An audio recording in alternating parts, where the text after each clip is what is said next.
Para saan? Hawak-hawak ni Talia si Lance, at hindi masyadong malayo pagkatapos niyang pumasok, isang malakas na lalaki mula sa kalagitnaan ng Unity Realm ang sumugod palabas. Anong ginagawa mo? Sinong nagsabi sa iyong pasukin mo ang mansyon ni Master Eugenes? Walang pakialam na sinabi ni Talia, nasaan si Eugenes? Ano ka ba? Tinanong kita kung bakit ka nakapasok sa mansyon ni Eugenes. Bahala na kung sino ako, sinasabi ko lang na ilabas mo si Eugene dito ngayon, o huwag mo akong sisihin sa pagiging masungit. Boss! Pagkatapos sabihin iyon, ang espada ni Talia ay tumawid, pinutol ang buhok ng kabilang partido sa isang kisap mata. Nanginginig ang kabilang partido at walang sinabi, agad na bumalik sa likod bahay para maghatid ng mensahe. Hindi nagtagal, lumabas ang isang matandang lalaki na galit ang mukha. Anong klaseng tao, maglakas loob na manggulo sa bahay ko? Galit na sabi ng matandang iyon. Boss! Sa susunod na segundo, isang espada ang nakalagay sa haba ng leeg niya. Malamig na sinabi ni Talia, ito ang aking nakababatang kapatid, siya ay nagdurusa sa mental reversal, kaya nagiging sanhi ng pagkasira ng kanyang utak. Ang kanyang kasalukuyang IQ ay isang bata lamang na ilang taong gulang, pinagaling mo siya, kung hindi mo kaya, ako papatayin kita. Galit na galit si Eugenes, ngunit may kutsilyo sa kanyang leeg, siya ay isang manggagamot at tiyak na wala sa martial arts, hindi pa banggitin na si Talia ay isa pa ring antas ng Unity Realm completion. Si Talia ay nasa unang antas na ngayon ng Unity Realm Perfection. Huwag mong hamanin ang aking pasensya, patayin ka, maaari pa akong makahanap ng ibang mga manggagamot na lampas sa iyo, at mayroon ka lamang isang buhay.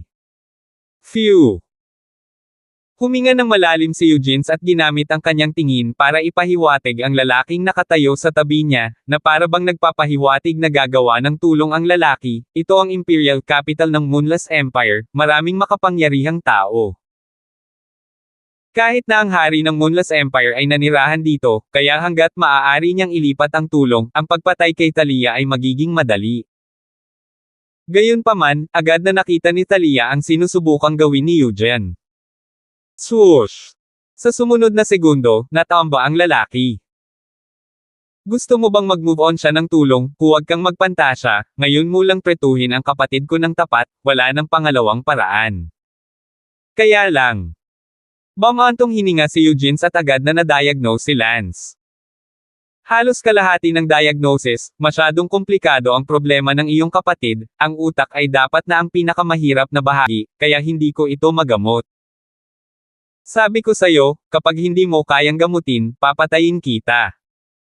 Kahit napatayin mo ako, hindi ko ito mapapagaling. Ngunit maipapakita ko sa iyo ang isang malinaw na landas. Sabihin mo. Moon City's Green Willow Alley, doon nakatira ang senior kong kapatid, siguradong malulunasan niya ito. Seryoso. Hindi mo ba alam sa pagpunta doon na ang kakayahan ng kapatid ko ay higit pa sa akin, tiyak na kaya niya, sabi ni Eugene.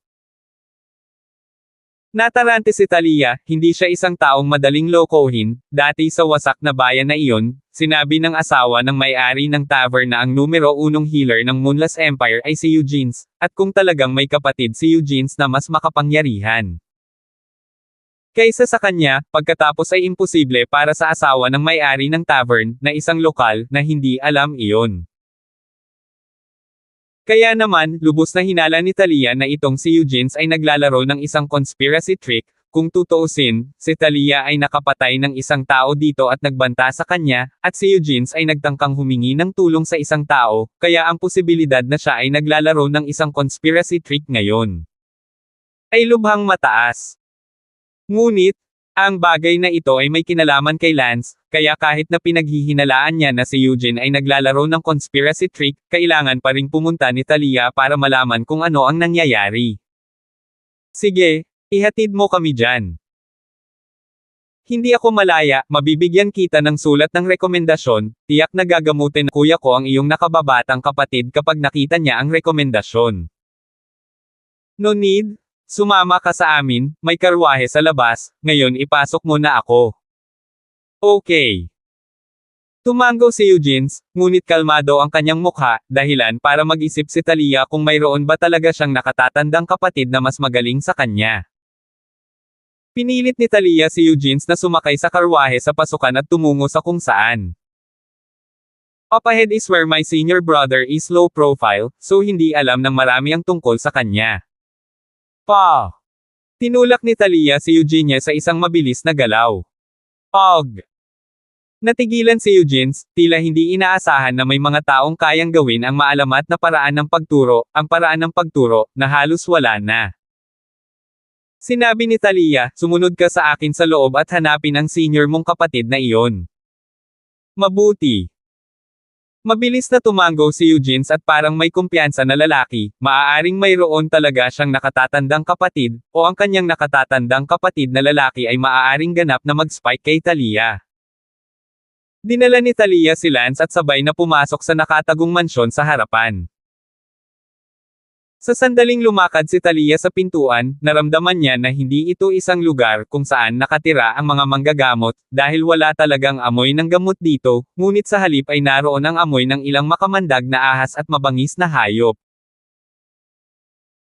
Bumantong hininga si Talia sa loob, talagang may panlilin lang dito, hindi katakatakang si Eugene ay sobrang kumpiyansa, ito ang tirahan ng isang Poison Master, at gayon din, isang napakalakas na Poison Master, ngunit sa kamaang palad, ang babaeng ito ay naglalaro ng lason mula pa ng ipanganak. Gusto kong makita kung gaano kalakas ang Poison Master na ito.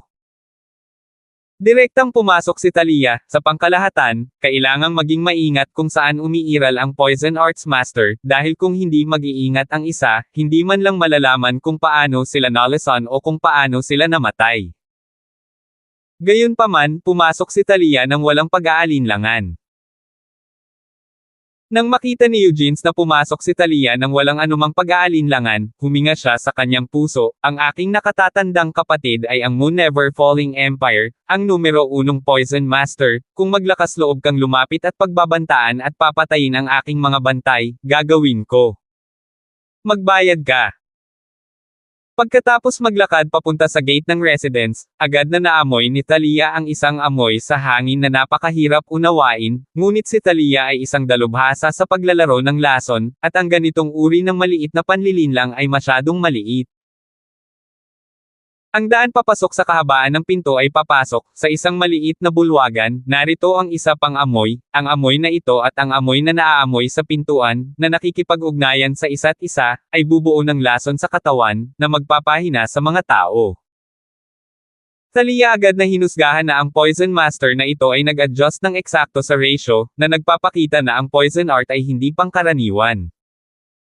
Senior Kuya, mas maganda ang healing skills mo kaysa sa akin, tulungan mo akong magpagaling ng tao. Sigaw ni Eugene. Hindi nagtagal, lumabas ang isang matanda.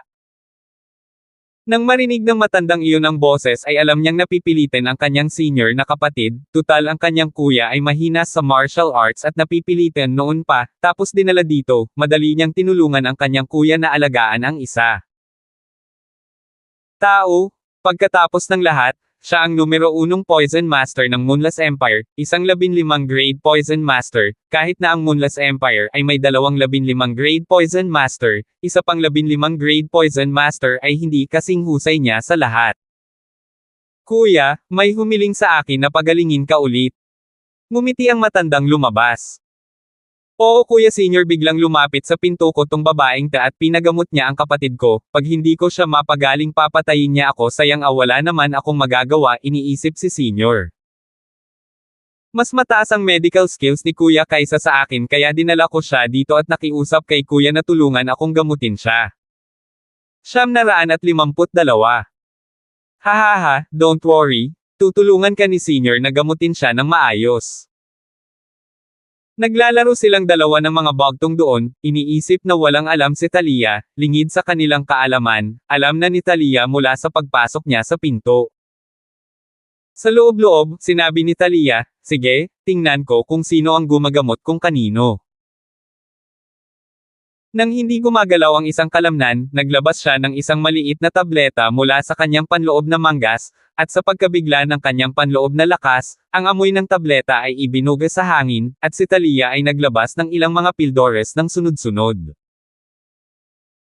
Ang Poison Art Master na iyon sa kabilang panig, ay tila walang kamalay-malay na ang kanyang istruktura ng poison gas ay tahimik na binago ni Talia at, naging lason na gas na inilatag ni Talia, na sinaksak sa likod ng kanyang mga bisita. Ang nakakalason na pamamaraan ni Talia ay higit na nalampasan ang 15 gradong master ng lason na ito. At si Lance, biglang nagsabi, "Ate, wala nang lakas ang munting ministro." Sinabi ni Talia, "Munting ministro, ano ang nangyayari sa iyo?" "Sister, little minister have to sit down." Pagkasabi noon, mahinang bumagsak ang mga paa ni Lance sa lupa. Si Talia ay hindi nag-alala, ngunit ito ay sa kanyang inaasahan lamang. Nagpanggap din si Talia na nalason, "Oops," at bumaba sa lupa. "Paano kasi wala akong lakas?" Maling sabi ni Talia, ngunit kahit nasa peking anyo, naniwala pa nga ang dalawa at natawa. Galit na galit si Eugenson, "Aba, naglakas loob kang takutin ako at pinatay ang isa sa mga doorboy ko at isa sa mga bantay ko, kung hindi lang ako naging matalino para lokohin ka na pumunta sa bahay ng kuya ko, hindi ko alam. Ano ang mangyayari sa iyo? Sa tingin mo ba ay mas mahusay na manggagamot ang aking nakatatandang kapatid kaysa sa akin?" Hindi, siya ay isang poison master, ang numero 1 poison master ng Moonless Empire. Ngumuso si Talia, ang magandang first poison artificer of the Moon Never Falling Empire. Tumawa ang unang poison art master na iyon, "Little bitch, ang malas mong mahulog sa aking mga kamay ngayon, sigurado akong hindi mo pa alam, tinamaan ka ng kakaibang lason na nabuo ko, na tinatawag na Smell the Wind, ang iyong mga ugat. Paralisado na ako, pakiramdam mo ay wala kang kapangyarihan, gaano man kataas ang iyong mga kasanayan sa martial arts, wala itong silbi, ako, si Old Toad, ay kayang makipag-usap sa isang malakas na tao ng Unity Realm, huwag kang mag-isa, itong maliit na bitch. Kuya, muntik na akong patayin ng maliit na asong ito, hindi ko mate at tago, ito ay isang dayuhan mula sa kahit saan, patayin mo na lang." Sabi ni Eugen. Ang Poison Master na iyon na tinawag na Toad Old Ghost, gayunpaman, ay umiling at tumawa, "Hindi, sayang kong patayin ito, tingnan mo itong maliit na asong ito, napakaganda niyang tingnan, kung bata pa ako, sigurado ako matutokso. Nakakalungkot na patayin siya ng ganito, bakit hindi, ayalay mo siya sa kamahalan na si Moonmang." Tumingin si Eugene kay Talia at sinabing, "Bueno, ang mga hitsura ay talagang malambot, ang kanyang kamahalan na si Moonmang ay likas na mahahalay at napakahusay sa martial arts, ito ay pinakamahusay na ayalay siya sa kanya, ito ay magpapalakas din sa ating mga kapatid." Posisyon sa Moon City bilang isang resulta. Bagamat kami ang unang Healing Master at ang unang Poison Master, nakakalungkot lang na mahirap kami sa martial arts kung tutuusin, mahirap para sa amin na talagang igalang ang mga nangungunang powerhouse na iyon. Hahaha. Malakas na tumawa sina Old Toad at Eugen. Sa sandaling ito, biglang umalangaw-ngaw ang boses ni Talia sa likuran nilang dalawa, "Tama na ba ang tawa?" "Ah!"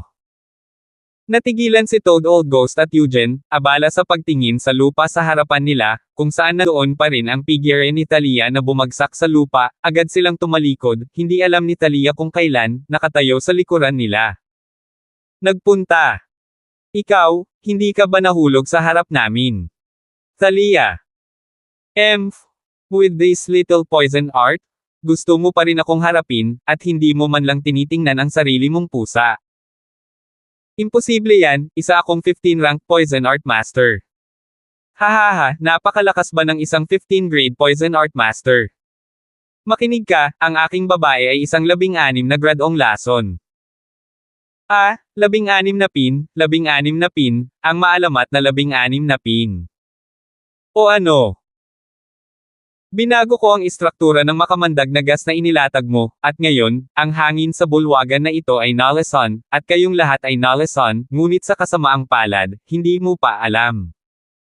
Umutot ka. Hahaha, umutot man o hindi, tingnan mo lang yang mga palad mo. Abala silang dalawa sa pagtataas ng kanilang mga palad, at sa isang punto, may markang pula ng dugo sa kanilang mga palad na mukhang lubhang nakakadiri. Ah, ito pala. Ikaw, bilang isang 15th grade poison master, hindi mo ba alam? Mayroon ka ng maikling oras upang mabuhay, walang mabubuhay sa nakalipas na 3 araw pagkatapos kong malason. Paano posible, ikaw ay isang 16 na gradong lason. Sa pagkakaalam ko, sa mundong ito, walang anumang bagay na 16 na baitang master ng lason, kahit isang manggamot o isang mesmerizer, ito ay imposible. Ngumuso si Talia, ako man o hindi ay walang halaga sa iyo, maghanda lang na tanggapin ang kamatayan. Ah! Ang mukha ni Old Toad ay mapatla, pati na rin si Eugene, hindi niya inaasahan na ang pagkalason ng dalagang ito ay malalampasan pa ng kanyang nakatatandang kapatid at aabot sa maalamat na 16 na baitang. Sa katunayan, hindi pa naabot ni Talia ang antas ng isang 16 na baitang master ng lason, gayunpaman, tiyak na nalampasan ni Talia ang lahat ng 15 baitang master ng lason sa mundong ito, at naniniwala rin si Talia na siya ay, kailangan ng ilang taon upang maabot ang isang 16 na antas ng poison master. Lumapit si Talia kay Lance at hinampas si Lance sa likod, si Lance ay nakausli ng isang subo ng dugo at pagkatapos ay nanambalik ang kanyang lakas. Natuto rin ang Toad Old Ghost at Eugene na magbigay ng tapik sa likod, ngunit sa kasamaang palad, wala itong epekto. Sinabi ni Talia, Eugene, huwag mo akong sisihin dahil hindi kita binigyan ng pagkakataon, binigyan kita ng pagkakataong pagalingin ang aking kapatid para sa akin, binigyan kita ng pagkakataong mabuhay, ngunit sa kasamaang palad, hindi ka marunong magmahal.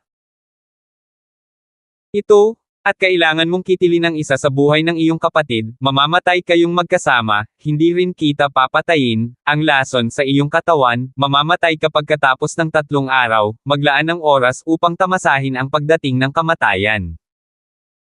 No, don't go. I'm begging you. Give me another chance. Give you another chance. Di ba sabi mo hindi mo mapagaling ang kapatid ko? No, I didn't actually diagnose it properly at all, and while your brother's mental revolt is really overbearing, it's not impossible if you try your best. Please, give me a chance to fight, please. Napayuko si Eugene. Nag-alinlangan si Talia at sinabing, okay, bibigyan kita ng antidote na nagpapanibago ng buhay. Ang antidote na ito na nagpapanibago ng buhay ay pipigil sa iyo na mamatay sa loob ng 15 araw, pagkatapos ng 15 araw, tiyak na mamamatay ka. Salamat! Agad silang binigyan ni Talia ng isang sampal sa likod, bawat isa ay samuka ng isang subo ng dugo, ngunit ang mga marka ng dugo sa kanilang mga kamay ay hindi nawala, nakaramdam sila ng pagkabigo at takot. Isang laban na lang ang natitira. Sabi ni Eugene. Tanong ng Old Toad Ghost, kapatid, sa totoo lang, gaano ka katiyak dito? 953. Mapait na sabi ni Eugene, less than a point. Ah! Namuti ang mukha ng matandang Polaka, hindi ba, ang pag-asa nilang mabuhay, wala pang isang punto. Paano ito magiging napakahirap? Senior na kapatid, ang pagbabago ng espiritu sa batang ito ay walang katulad, kahit na hindi ko ito nasuri ng mabuti, halos na-diagnose ko na ito, hindi lang ito isang bagay na magagawa ng mga ordinaryong tao, kahit na ako ay isang 15 grade na healing master, ngunit it's something that involves nerves as well as the brain, it's really unpredictable. In fact, kung hindi ko lang nakita ng sarili kong mga mata, hindi ako maniniwala na mabubuhay pa siya pagkatapos ng ganitong malupit na pag-aalsa ng espiritu. It's a miracle in itself that he's still alive, and now that I'm allowed to heal, it's so hard that I'm talking nonsense when I say one point of hope. Pawis na pawis ang multo ni matandang Polaka. Narinig ni Talia ang mga salita ni Eugene at sinabing, kaya, wala kayong kakayahan sa pagpapagaling, kung ganoon, ayaw kong mag-aksaya ng oras ko, pumunta kayo sa impyerno. No, heroine? Please? Bigyan mo kami ng pag-asa? Gusto kong lumaban, please. Fine. I'll give you a hope to fight. It's also a hope for my brother, kung hindi ka gumaling, walang kwenta ang buhay mo. Nanlumo ang dalawang matandang multo, nabuhay ba sila para lang gamutin si Lance? Sa natitirang bahagi ng araw, si Eugene ay seryosong nagdiagnose ng Lance. Isang araw na ang lumipas, gaano ka pa ba ang kailangan mong mag-diagnose? Pinipigilan niya ang puot sa loob niya, at itong si Eugene ay isang araw nang sinusuri si Lance at nakakunot noo pa rin, kaya't inis na inis si Talia. At ang puot sa loob niya ay lumalakas. Sa tabi niya, hinimok ng matandang multo ng Polaka, "Kuya, bilasan mo at maglabas ng lunas, kapag hindi ka naglabas ng lunas, natatakot akong pareho tayong mamatay." Itigil mo na. Napasinghap si Eugene sa sakit, sa totoo lang wala man lang siyang naisip, ni hindi niya magawang maglabas ng random treatment plan. Buzz! Si Talia ay ganap na nawalan ng pasensya, ang hindi makaisip ng isang ideya sa paggamot para sa isang araw ay isang kumpletong pag-aaksaya ng oras, kaya, isang sword kill. Teka, may naisip akong paraan. Abala si Eugene sa pagsigaw. Sabihin, anong paraan? The way is, the way is, the way is. Pinagpapawisan si Eugene, pero, walang sinabi tungkol sa daan. Sabihin mo.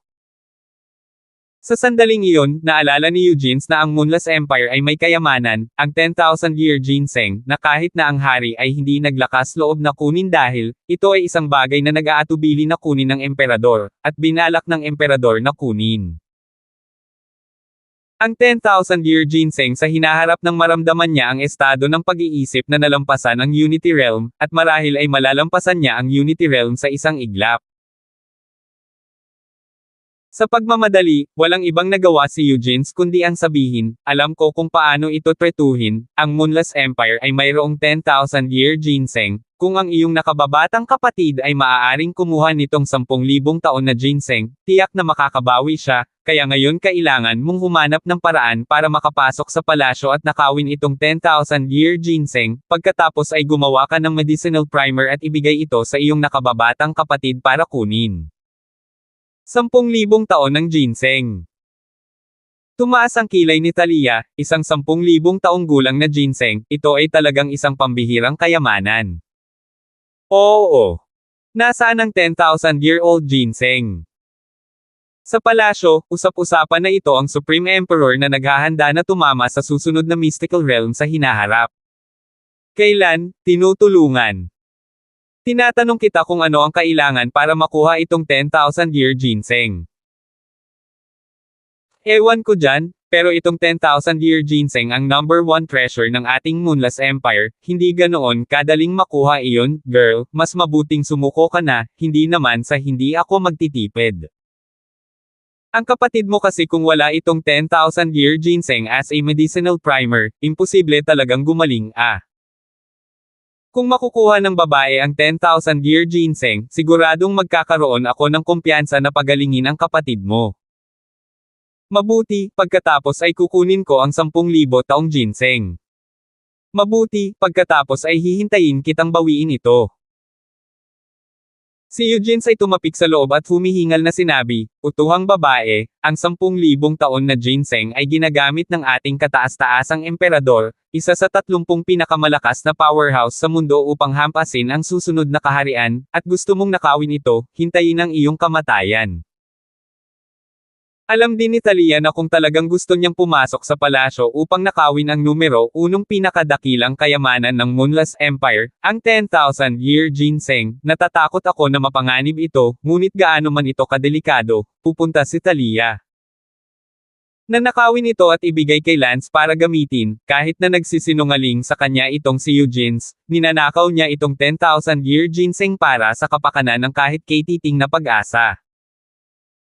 Makinig kayong dalawa, alagaan ninyong mabuti ang kapatid ko, papasok ako sa palasyo para nakawin ang 10,000-year ginseng. Fine, fine, don't worry. Siguradong magsisilbi kaming mabuti ng kapatid mo.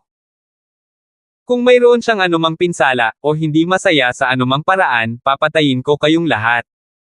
Mabuti. Sinabi ni Talia kay Lance, munting ministro, hintayin mo ako dito, pupunta si sister at ibabalik ang 10,000 taong ginseng para pagalingin ka, at babalik ako sa loob ng 3 araw. Ate, gusto ko rin pumunta, ang munting ministro ay ayaw dito. Magpakabait ka, hindi ka madadala ni ate, dito ka naglalaro, wala silang lakas ng loob na ay bully ka, kung binubuli ka nila o naiinis ka, bumalik ka at sabihin mo kay ate, at papatayin niya sila, be good. Oh! Kung gayon ay aalis na ang kapatid na babae. Binabalaan ng tingin ni Talia sina Eugene at Old Toad Ghost, medyo nanginginig ang dalawang katawan na iyon. Pagkaalis ni Talia, ang parehong matandang multo ay naiganhawahan. Ang Pulaka Old Ghost ay abala sa pagtatanong, Kuya, mapapagaling ba talaga ng 10,000-year ginseng ang utak ng hanggal na ito? Senior Kuya, paano ko malalaman, hindi mo ba nakikita na gusto lang tayong patayin ng demonyo? Nagmamadali ako at biglang naisip ang isa sa 5 kamangha-manghang kayamanan ng mundo, ang 10,000-year ginseng, at pagkatapos nagmamadali ako at hinayaang nakawin ito ng demonyo, kaya sa wakas ay nakatakas kami pansamantala. Kung hindi namin siya niloko, patay na sana kami. Pumasok ang babaeng diablo na iyon sa palasyo para nakawin ang 10,000-year ginseng, tiyak na walang babalikan. Pero, hindi pa natatanggal ang lason natin, tsaka, paano kung magbalik siyang buhay na may dalang 10,000-year ginseng? Noon, nagsinungaling ka sa kanya na maaari itong gamutin, hindi ba mabubunyag? Malungkot na sinabi ni Eugene, kung talagang bumalik siyang buhay na may dalang 9 na taong gulang na ginseng, pagkatapos ay pag-usapan natin ito, kahit na sinasabi ko lang ang aking pinaniniwalaan, ngunit ang 9 na taong gulang na ginseng, ito ay isa sa 5 kamangha-manghang kayamanan ng mundo, siguro, nakilala ng bulag na pusa ang isang patay na daga at talagang pinagaling ito. Naku, titignan na lang natin kung ano ang magiging kalooban ng langit, sana ay talagang magamot ng sikat na World's 5 Wondrous Treasures ang utak ng lokong ito. Ngunit nakakalungkot lang, isa sa 5 kahangahangang kayamanan ng tulad ng isang mahalagang 10,000 taong gulang na ginseng, dinadala ito sa hanggal na ito upang kainin, ito ay talagang isang walang ingat na pag-aaksaya, kahit na ang emperador ay hindi payag na kunin ito magiging mahusay kung ito ay ibinigay sa akin, hindi bababa sa maaari itong gumawa sa akin ng ilang dosenang taon na mas bata, ito ay isang mahusay na gamot na pampalakas sa isang mahusay na gamot na pampalakas. Eugene looked fleshy for a while. 954. Sa mundong ito, mayroong 5 pangunahing kahangahangang kayamanan, at isa sa kanila ang 10,000-year ginseng ng Lunar Empire. Ang 5 kahangahangang kayamanan na ito, ay nagtipon ng hindi mabilang na sun at moon essences. Ano nga ba ang epekto? Imposibleng sabihin, pagkatapos ng lahat, walang nakakain nito sa katotohanan, nakita lamang sa mga makasaysayang talaan na may nakakain nito ng mahabang panahon. Noong nakaraan, ang epektong iyon ay napakahusay, ang matandang kumakain nito ng ilang dosenang taon na mas bata ay ang pinakadirektang pagbabago. Biglang sinabi ni Lance, gusto kong maglaro. Tumikim ang matandang multo ng Pulaka, tanga, kung masyado kang nagsasalita, tadteren kita hanggang mamatay, kung hindi dahil sa iyong tanga, hindi ko naranasan ang krimeng ito ngayon. Gusto kong maglaro, magpanggap kayong aso para laruin ko, bilasan mo. Yo-ho! And let us play dog? Do I want to play your brother-in-law? Gusto mo bang sakyan ang ate mo? Itinuro ni Lance ang 2 matandang multo at sinabing, sige, hindi mo ako pinakinggan at binubuli ako, kapag bumalik ang kapatid ko, sasabihin ko sa kanya. Hahahatanga, hindi mo nga alam kung makakabalik pa ba ang ate mo ng buhay, hindi ka pa namin nahanap para ilabas yan, andito ka pa para provoke kami.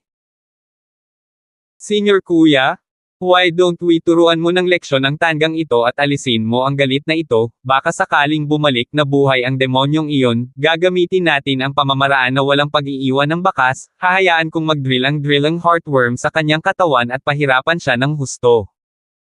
Fine. Titignan ni Senior Kuya. Ang matandang Polaka na multo na iyon ay biglang dumukot ng isang uod na kasing laki ng karayom, at sinulid, tumingin kay Lance at sinabing, "Silly boy, tamasahin ang lasa ng heart drill worm."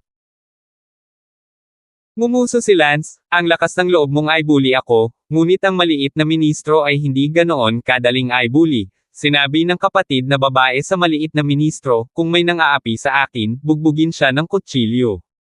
Phew! Naglabas ng kutsilyo si Tang Zaiden at ibinato iyon sa matandang Maltong Polaka.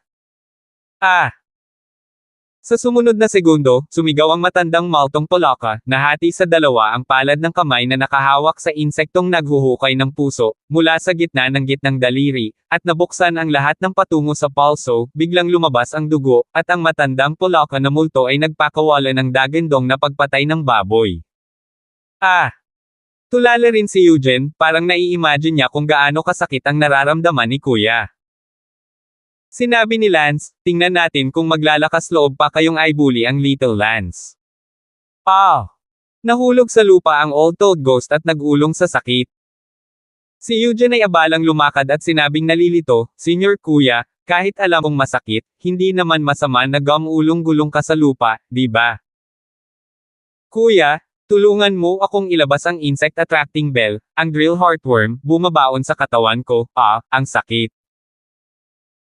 Nabasag na pala ni Lance ang kanyang palad sa dalawang bahagi sa isang laslas, at ang drilling heartworm na kanyang hawak ay sinamantala ang pagkakataong mag-drill sa kanyang sariling katawan. Ang Old Toad Ghost ay kailangang tiisin, hindi lamang ang sakit ng ang kanyang palad ay nabasag sa dalawang piraso, ngunit pati na rin ang sakit ng drilling heartworm. Matapos ang isang masakit na pagsubok, ang drilling heartworm sa katawan ni Toad Old Ghost ay tuluyang lumabas, at ang sugat sa kanyang kamay ay gumaling. Tutal, mayroong 15 grade healer dito. Hinawakan ni Lance ang kanyang baywang at sinabing, "Sabihin mo kaagad, gusto mo pa bang i-bully si Little Minister?" Nanginginig ang galit na balbas ni Toad Old Ghost at Eugene, sa huli sino ang nang-aapi na ngayon, nagmura na silang dalawa, "He damn, IQ degraded like this, so able to fight, in the end anong klaseng halimaw."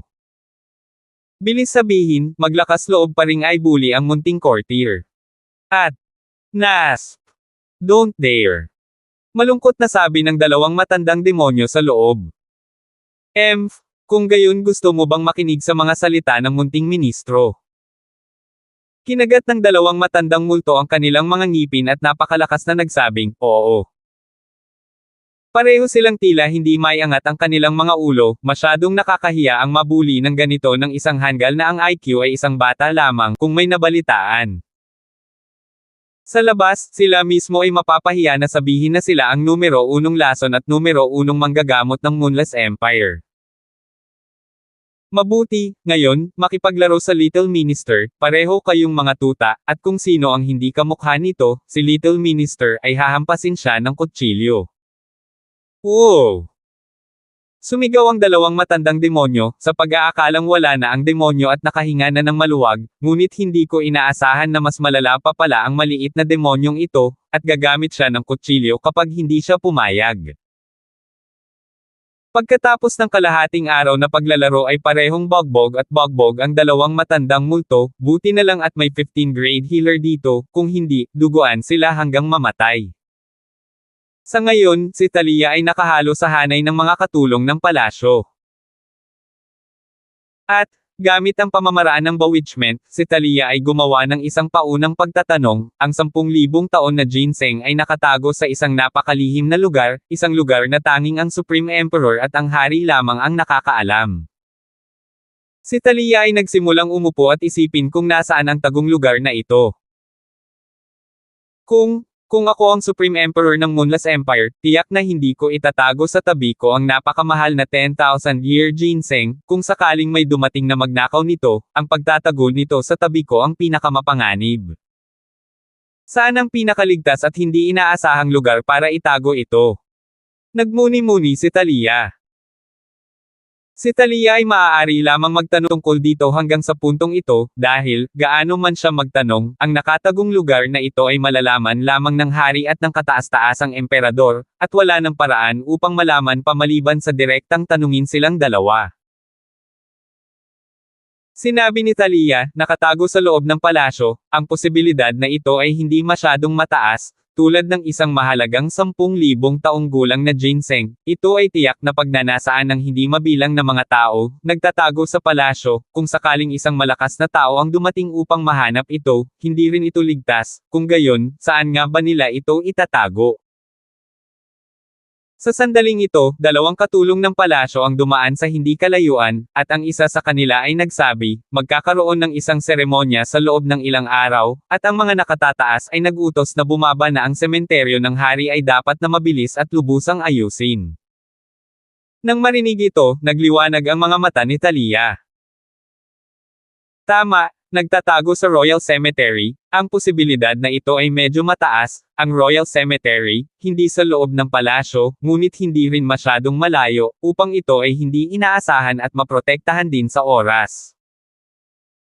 Haha, Royal Mausoleum? Ay dapat pumunta sa lugar na ito ngayon at hanapin ito, marahil, talagang mapalad na mahanap ito sa Royal Mausoleum. Tuwang-tuwa si Talia, hindi iisipin ng mga ordinaryong tao na ang isang mahalagang 10,000 taong gulang na ginseng ay itatago sa sementeryo. Agad na umalis si Talia sa palasyo at dumiretso sa Royal Cemetery. Ang Royal Cemetery ay walang maraming bantay maliban sa ilang mga gwardya, at bukod pa, ang lakas ni Talia ay hindi mahina, kaya ang karaniwang tao ay hindi umaasa na may pupunta sa sementeryo, na kung saan ang mga ninuno ng ang mga nakaraang henerasyon ay inilibing. Ang maharlikang sementeryo ay nasa hilagang kanlurang sulok ng palasyo, mga ilang kilometro ang layo mula sa palasyo, sa isang maliit na burol. Ang isang libingan sa maliit na burol ay sumasakop ng daan-daang metro kwadrado, at ang bawat libingan ay itinayo bilang isang marangyang, patay na tao. Villa. Sa ibabaw, ito ay mukhang isang marangyang libingan, ngunit alam ni Talia na sa ilalim ng bawat libingan, mayroong isang malaking espasyo, katumbas ng isang basement, kung saan nakalagay ang mga kabaong, pati na rin ang ilang mga bagay na libing at maging ang ilang mga buhay na tao na makakasama. Sila. 955. Kung ang 10,000 taong ginseng ng Lunar Immortal Empire ay talagang nakatago sa Royal Cemetery, kung gayon dapat itong nakatago sa ilalim ng isa sa mga libingan, isang lugar na dapat ay napakalihim. Iniskan ni Talia ang buong sementeryo, mayroong hindi bababa sa ilang daang mga libingan, alin sa kanila ang may 10,000 taong ginseng na nakabaon sa ilalim nito. Ito ay isang problema, palaging imposibleng mahukay ang bawat libingan at pumunta sa lupa upang tumingin dito, magiging madaling matuklasan sa napakaraming paggalaw, at dahil nakatago ito dito, walang duda na ang hari ng Lunar Empire, pati na ang Supreme Emperor, ay palaging conscious na binibigyang pansin ang panig na ito. Ngunit ang kanilang kamalayan, sa mata ng iba, ay kailangang mawalan muli ng malay, kung hindi, ito ay makaakit ng atensyon mula sa iba. Si Talia ay medyo matalino, at agad na nagsabi, imposible para sa daan-daang mga libingan dito na may 10,000 taong gulang na ginseng na nakatago sa ilalim ng lupa. Ito ay dahil, kung sakaling may maghanap sa lugar na ito, tiyak na babuhitin nila ang bawat libingan upang hanapin. Ito, kaya kung ako sila, kung sakali, magtatago ako sa ilan sa mga pinaka-hindi kapansin-pansing lugar sa paligid ng sementeryo. Ngunit ang pinaka-hindi kapansin-pansing lugar na ito ay isa sa mga pinakamadaling lugar para mapansin ng isang tao. Saan ang pinaka-hindi kapansin-pansing lugar na ito? Nagtago si Talia sa tuktok ng isang puno at iniskan ang buong sementeryo. Ang daan-daang libingan na iyon ay malinaw na ang pinakakitang-kitang lugar, habang iniskan ni Talia ang paligid ng sementeryo, at biglang, nagkaroon ng isang lugar na nakakuha ng atensyon ni Talia. Ang lugar na iyon ay isang pinakamaruming lugar, mayroong ilang mga kandila ng insenso, pilak na papel, at ilang mga handog na nakakalat doon. Araw-araw, ang sementeryo ay may isang espesyal na tao na dumarating upang linisin ito, mag-alay ng insenso, at magpadala ng mga handog. Ang bagay na nakakuha ng atensyon ni Talia ay hindi dahil ang lugar na ito ay puno ng mga alay, ngunit sa halip, ang lugar na ito ay nasa harap mismo ng ilang mga bulwagan ng palasyo ilang kilometro ang layo. Sinabi ni Talia, kung tama ang hula ko at nakatago sa sementeryo, kung gayon ang lugar na ito ang malamang na lugar para itago ang 10,000-year ginseng. Pareho itong nasa loob ng sementeryo, na hindi inaasahan sa ngayon, ngunit ito rin ay nasa hindi kapansin-pansing lokasyon ng sementeryo at ilang kilometro ang layo kung saan ang palasyo ay maaari pa ring pinakamahusay na masubaybayan. Ano pa bang mas magandang lugar para itago ang 10,000 taong ginseng kaysa dito? Oo, walang mas mahusay na lugar kaysa sa isang ito, na nakatago sa kalaliman sa kagubatan na malayo sa palasyo, kung sakaling may nakatagpo nito. Unang lugar na maiisip nila ay dito. Mukhang sigurado si Talia na ang lugar na ito, 9 sa bawat 10, ay talagang nagtago ng 10,000 taon na ginseng. Ngayon, ito ay isang bagay na lamang ng paghihintay na sumapit ang hating gabi, at hating gabi, si Talia ay gagawa ng kanyang hakbang. Gabi na, si Talia, na nakasuot ng kanyang panggabing damit, ay palihim na pumasok sa sementeryo, ilang uwak ang desperadong umuusok sa kung saan, nagdaragdag ng kaunting kilabot sa madilim at walang patawad na sementeryo, at ang buong sementeryo ay nakaramdam din ng katakot-takot. Swoosh! Ikinaway ni Talia ang kanyang kamay, ilang dahon ang lumabas at pinatay ang mga uwak na iyon. Si Talia ay nag-iingat, paano kung ang mga uwak na ito ay sinanay? Kaya, mas ligtas na patayin ang ilang uwak na iyon. Sa katunayan, tama talaga ang hula ni Talia, talagang sinanay ang mga uwak na iyon, at sa pagpasok pa lang ni Talia sa sementeryo, nagsimulang kumaway ang mga uwak na iyon. Ang hindi alam ni Talia ay ang mga uwak na kanyang napatay ay ilan lamang sa kanila. Nang si Talia ay kakapasok pa lamang sa sementeryo, ang iba pang ilang uwak ay lumipad na patungo sa palasyo. Sa kasamaang palad, hindi iyon alam ni Talia. Agad na kumilos si Talia at hinawakan ang tumpok ng i-chop down ang lugar kung saan naroon ang sakripisyong basura. Boom! Nanginginig ang lupa, at agad na naramdaman ni Talia na may malaking bato na nakaharang sa ilalim. Talagang may mali, magandang lugar para magtambak ng basura, bakit mo ililibing ang isang makapal na bato? Natatakot ako. Mahirap makapasok dito. Gayunpaman, hindi kinabahan si Talia dahil, lahat ito ay nasa loob ng inaasahan ni Talia. Nahulaan na ni Talia na tiyak na may napakatigas, at napakakapal na bato na nakaharang dito. Sa makatuwid, si Talia ay gumawa ng mabilis na desisyon at naglabas ng isang malaking pakete ng isang bagay mula sa kanyang mga damit na pantulog, ito ay, mga pampasabog. Ang malaking pakete ng mga pampasabog na ito ay sapat na upang pasabugan ang malaking bato na iyon ng sabay-sabay, at pagkatapos, sa sandaling ito ay nabasag, si Talia ay maaaring masampal ito. Ngunit, mas magtatagal, at ubusin din ang kanyang panloob na lakas, kung sakaling maalerto ang Moon Never Falling Empire, ito ay higit pa sa sapat. Sa ngayon, sa palasyo. Gaga, gaga. Kuwak, kuwak, kuwak. Lumipad ang ilang uwak sa bubong ng isang bulwagan ng palasyo ng imperial, nag-crunch at nagkoang. Sa loob ng bulwagan ng palasyo, hindi ito namalaya ng isang matandang lalaki noong una, ngunit sa sumunod na segundo, bigla niya itong napagtanto. Hindi maganda, tiyak na may nakapasok sa mausoleum sa hating gabi. Ang matandang lalaking ito, na gamulong-gulong at natutulog na, ay ang hari ng Moonless Empire, si Moon Mang. At sa isang ilalim ng lupa, kahit na napakalalim sa ilalim ng lupa, isang matandang may maputlang mukha ang sabay ding nagmulat ng kanyang mga mata, at sa sumunod na segundo, ang matandang ito ay sumugod sa lupa, at pagkatapos ay tumakas sa mausoleum ilang kilometro ang layo. Boom! Sa sementeryo, isang malakas na putok ang ginawa, at isang malaking bag ng mga pampasabog ang sumabog. Sa kasamaang palad, hindi ito pumutok, gayunpaman, nagkaroon ng mga bitek, tumama si Talia, at biglang nahati ang malaking bato. 5 piraso, at ang buong katawan ni Talia ay agad ding sumugod sa lukob sa ilalim ng bato. Ang lukab ay humigit kumulang 3 metro ang lalim at 2 metro ang lapad, at noon lamang natuklasan ni Thalia na ang lukab, sa katunayan, ay hinukay mula sa isang malaking bato na hilaw, na humantong sa katotohanan na ang lahat ng panig ay kailangang basagin ang makapal na bato upang pumasok sa lukab. Buti na lang, si Thalia ay sapat na mapanlikha upang magdala ng mga pampasabog, kung hindi, hindi ito magiging ganoon kadaling makapasok.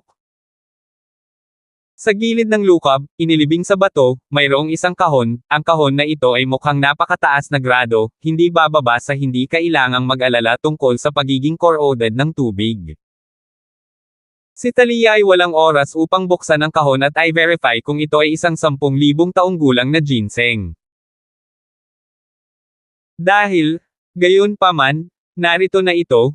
Maaari mo lamang kunin ang kahon na ito kung bubuksan mo ang kahon, pati na rin kung hindi ka huwag buksan ang kahon, kaya bakit mag-aaksaya ng oras upang buksan ito, kaya nagbibigay sa kaaway ng mas mataas na pagkakataong mahanap ito. Kinuha ni Thalia ang kahon at sumugod sa lupa sa isang kisap mata. Bang! Sa sandaling sumugod si Thalia sa lupa, isang malakas na hampas ng palad ang biglang lumipad sa hangin. Ito ay mula sa isang malakas na lalaki na ilang kilometro ang layo. Ang taong ito na nagmula sa ilang kilometro ang layo ng may hampas ng palad ay ang sikat na Moonless Empire Supreme Emperor, na karapat-dapat na maging isa sa 30 pinakamalakas na taluktok sa buong mundo, na hindi kapani-paniwalang malakas kahit mula sa ilang kilometro ang layo. Wow! Naramdaman lang ni Thalia ang kanyang katawan na kasinggan ng balahibo, at biglang lumipad pababa sa malayo. Sa kabutihang palad ito ay isang hampas ng palad mula sa 1 kilometro ang layo. Kung malapit ito, tiyak na mamamatay siya. 956. Ngunit kahit ngayon, hindi alam ni Thalia kung gaano siya nasugatan, at wala siyang oras para magmalasakit. Gaya ng inaasahan, dumating ang malakas na lalaki mula sa Lunar Unfallen Empire, isang hakbang lang sa likod, sa kabutihang palad, si Thalia ay dumating. Tisayangin ang oras na iyon sa pamamagitan ng pagbukas ng kahon sa kuwebang bato upang i-verify, kung hindi, siya ay naipit sa labas. Si Thalia ay naglabas ng 2 bola na kasing laki ng mga itlog ng pato mula sa kanyang manggas at binasag ang mga ito sa lupa nang may biglang kalabog. Ang mga bola ay sumabog na may puting usok. Ang puting usok na ito ay maaaring pansamantalang matakpan ang kanyang sarili, ngunit ito ay puno rin ng lason, at maaaring tumaas ang kanyang pagkakataong makatakas hanggat kaya niya, at ang mamatay ngayong gabi ay hindi imposible. Sinamantala ni Thalia ang usok at agad na nakatakas, ang kanyang katawan ay umikot saglit, tulad ng ginagawa ni Lance na ginamit ang shrinking bone technique, gamit ang kanyang mga palad bilang dulo, ang kanyang katawan na hugis itlog, at pagkatapos ay lumulubog sa lupa. Ito ay ang sikat niyang escape technique, masyado siyang magaling sa ganitong side martial art. Naghintay ng ilang segundo, ang emperador at ang hari ng Moonless Empire ay sumugod, ilang kilometro ang layo sa loob ng ilang segundo. Gayunpaman, ang malaking usok na nakaharang sa lugar kung saan kalalabas lang ni Thalia ay hindi nakikita, at kumaway ang palad ng emperador at tinatangay ng hangin ng palad ang usok, habang wala na si Thalia. Ama, ang 10,000 taon na ginseng, wala na. Sabi ng hari. Ang emperador ay umungal, isang matinding galit. Pare, nasaan ang lalaking iyon? Tumingin ang emperador sa lupa, isang napakalinaw na marka. Dungeon technique. This long-lost martial art, but there are still people who know it. Ang transported earth technique. Phew! Nakatakas ang taong iyon, gumamit siya ng recluse technique para makatakas, walang bakas sa kanya, maliban na lang kung hinukay ang lupa. Sino ta? Galit din ng hari masyadong umuungal, isa sa 5 nakakamangha na kayamanan ng mundo basta, ninakaw sa harap ng kanyang mga mata. Bilang pag-iingat, hindi nakatakas si Thalia mula sa lupa ilang kilometro lang ang layo, ngunit 10 kilometro lang ang layo, at nagkataong nasa direksyon ito ng tirahan ng Toad Old Ghost. Kaya lang, ang paghahagis ng recluse technique ay kinakailangan upang makapinsala sa mga kalamnan at buto, tulad ng sinasabi ng karaniwang kasabihan, makapinsala sa mga kalamnan at buto sa loob ng 100 araw, kaya maliwanag na kung gaano kalaki ang pinsala sa 10 kilometro ng pamamaraan ng recluse. Ginawa kay Talia, at nakatanggap siya ng sampal mula sa Supreme Emperor. 100 kilometro ang layo, sa isang maliit na eskinita, biglang tumakas si Talia mula sa lupa ng may putok, pagkatapos makatakas, ang mga damit sa kanyang katawan ay naging tela din, na puno ng dugo at mga sugat, ang buong tao ay parang nalaglag ang isang layer ng balat, mahinang umupo si Talia sa lupa, na nagbukas ng kahon, sa liwanag ng buwan, nakita ni Talia, isang makapal na braso na ginseng, na nakahiga sa kahon. 10,000-year ginseng? Nakuha ko na rin sa wakas, hindi baling nagsayang ako ng effort para makuha ito, effective man o hindi, wala namang masama kung ibigay mo kay Little Minister, poof. Biglang sumubo. Nang dugong bumulwak, noon lamang inilapag ni Talia ang kahon at tiningnan ang kanyang mga sugat, at ito ay talagang isang napakalubhang pinsala. Mapait na tumawa si Talia at mabilis na tumayo, sa katunayan isang araw na hindi nakikita, medyo na-miss niya si Lance, hindi ko alam kung maganda ba ang ugali niya ngayong araw, binyuli ba siya ng dalawang matandang multo na iyon, parang hindi niya namamalayan. Lance bilang isang bata sa loob. Bumalik si Talia sa mansyon ng Toad Old Ghost. Si Toad Old Ghost at Eugene ay parehong hinagis ni Lance ngayong araw, buti na lang at nakatulog si Lance sa gabi, kaya nakahinga sila ng maluwag, binabalak nilang samantalahin ang pagkakataong umalis sa gabi, ngunit, sila ay nalason pa, masakit talaga, hindi rin umalis. Hindi rin. Sa sandaling iyon, isang boses sa pintuan ang nagsabi, gusto mo bang umalis? Ang bruhang iyon. Biglang nagulat ang matandang Toadstool at Eugene, at nagmamadaling lumabas ng bahay, nakita ko lang si Talia na nakatayo sa pintuan, nakasuot ng damit ng babae na hindi katulad ng iniwan niya kahapon, hindi. Alam kung saan ito ninakaw. Senyor, ikaw? Nakabalik ka na? Nakuha mo ba ang 10,000-year ginseng? Bulong ni Eugene. Naglabas si Talia ng isang 10,000 taong gulang na ginseng at sinabing, nabawi ko na ito, Eugene, maaari mo bang gamutin ang aking kapatid ngayon? What? You? Really? Got it back? Eugene and Toad Old Ghost ay natigilan, naisip nila na pumunta si Talia para nakawin ang 10,000-year ginseng, may kamatayan at walang buhay, kahit na nagawa niyang makatakas pabalik, she was seriously injured, pero hindi nila inaasahan na hindi lang siya nakabalik ng buo, ninakaw niya talaga ang 10,000-year ginseng. Nauutal na sabi ni Eugene, syempre, with the perpetual ginseng, syempre, it's easy. Kailangan mo lang ibigay ang perpetual ginseng sa kapatid mo para kunin, bukas, natural na. Mabuti, sana hindi ka nagsisinungaling sa akin. Tumalikod si Talia at naglakad palayo, patungo sa silid kung saan tinutuluyan ni Lance, alam na niya kung saang silid natutulog si Lance sa sandaling iyon. Pagkaalis ni Talia, sinabi ng Old Toad Ghost, brother, pagkatapos kumain ng 10,000-year ginseng, maganda ba bukas? Paano ko malalaman? Pero, sinabi mo sa kanya I'm helpless.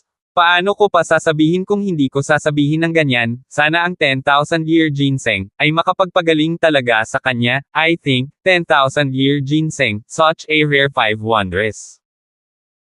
Kayamanan ng mundo, dapat kaya, magdasal na lang, kung hindi maganda bukas, katapusan na natin. Malungkot na napabuntong hininga ang dalawa.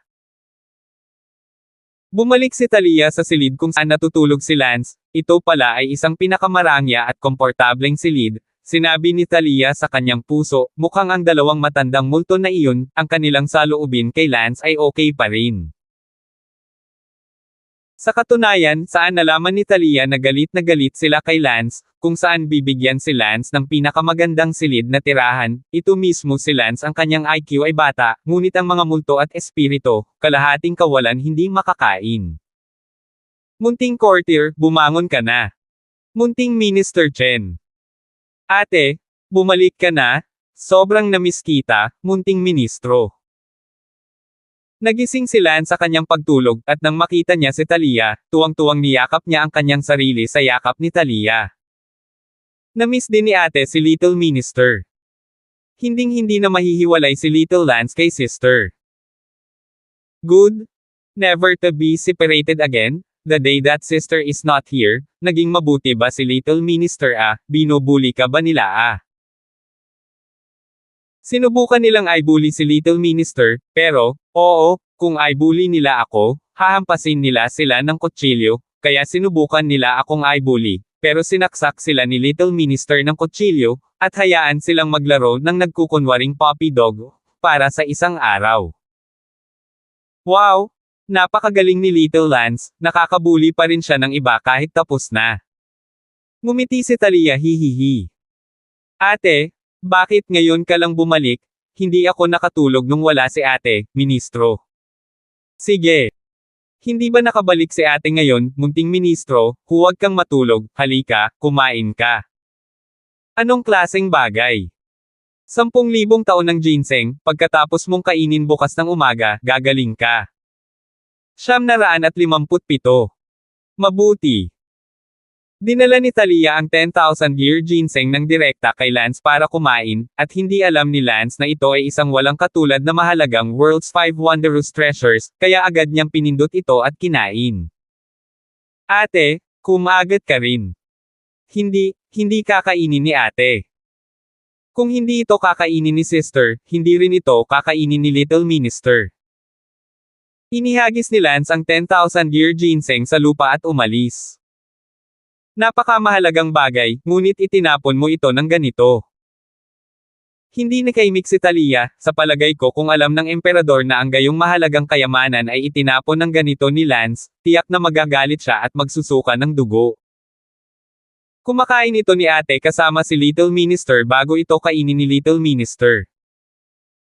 Sige, pero isang kagat lang ang kakainin ni ate, hindi na, o hindi ka magiging sapat para kay ate. Sige. Kumain ng isang kagat si Talia, pagkatapos ay dinala ito ng iba kay Lance. Kumain si Talia ng isang kagat sa kanyang bibig at naramdaman, kaagad, ang init sa loob ng kanyang tiyan, at ang matinding panloob na pinsala na natamo niya ngayong gabi, pati na rin ang mga pinsala sa kanyang mga kalamnan at buto mula sa pagsasagawa ng transported technique, pati na rin ang duguan na laman. At balat ay agad na nagsimulang gumaling at mabilis na gumaling. Wow! Isang kagat lang ako. Ang panloob at panlabas na mga sugat sa aking katawan ay agad na naaayos sa mata. Sus, ito ay karapat-dapat na maging isang 10,000 taong gulang na ginseng, ito ay masyadong tonifying. Si Talia ay gulat na gulat sa loob, isang kagat pa lang siya. Tumingin si Talia kay Lance, si Lance ay parang kumakain ng mga tuyong gherkin, click click click click, kumakain ng marami, alam ng Diyos kung gaano kalalim ang pag-aayos na ito. Tumingin si Talia kay Lance nang may matinding pag-asa, umaasa na ang napakagandang tonic ng 10,000 taon ng ginseng, pagkatapos itong kainin ni Lance, talagang makaka-recover siya. Ate, sapat na ang pagkain ng munting ministro. Kung busog ka, matulog ka ng mahimbing. Ngunit, Sister, napakainit ng pakiramdam ni Little Minister sa kanyang tiyan. Ang init ng tiyan ko? Okay lang, may naitan mo. Ngunit, ang maliit na uod sa ilalim ng aking tiyan ay namamaga. Natarante at natigilan si Talia, ano ang maliit na uod? Nang tumingin si Talia sa ilalim ng tiyan ni Lance, naunawaan niya ang maliit na uod na sinasabi niya. Sumigaw si Talia, tumalon sa gulat at inikat ang ulo. Ate, ano bang nangyayari sa'yo? Sa sandaling ito, halos blanko ang isip ni Talia, ito ang unang pagkakataon sa kanyang buhay, at namumula na siya.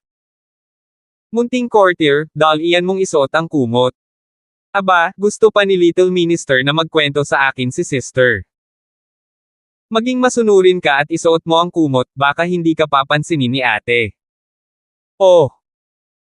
Tinakpin ni Lance ang kumot, saka lang tumalikod si Talia, at huminga ng malalim at tinapik ang sariling dibdib, nakakagulat, naramdaman ni Talia na siya ay naging ganap na marumi mula nang alagaan si Lance, paano ito kumalat para makita ang mga tao.